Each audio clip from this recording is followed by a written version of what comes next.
Seigneur, conduis-nous par ton esprit à savourer la lecture de ce récit dans Jean 1, 45, 51, où Jésus reconnaît Nathanaël comme un vrai Israélite, en qui il n'y a pas de ruse. Par ces mots, il évoque le patriarche Jacob Israël, Yaakov, un nom signifiant trompeur, Genèse 27, 36.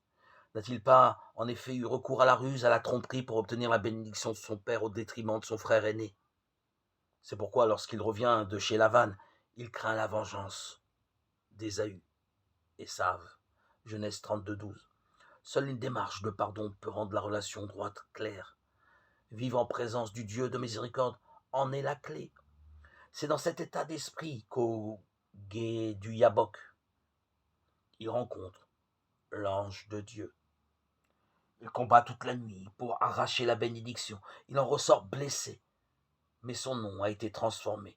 Il devient Israël, c'est-à-dire Dieu lutte, le combattant de Dieu.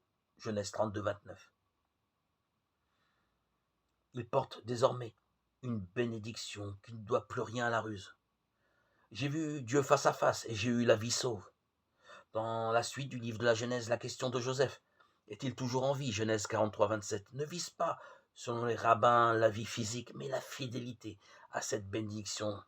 Si le nom de Jacob pointe sa faiblesse humaine, celui d'Israël témoigne de sa force du fait de sa vie avec Dieu. En devenant disciple de Jésus, Nathanaël continue cette histoire. Et même si ce compagnonnage passera par la nuit et le combat de la passion, il lui donnera de voir le ciel ouvert et la glorification du Fils de l'homme. Le songe de Jacob à Bethel, Genèse 28, 12, se trouvera ainsi accompli.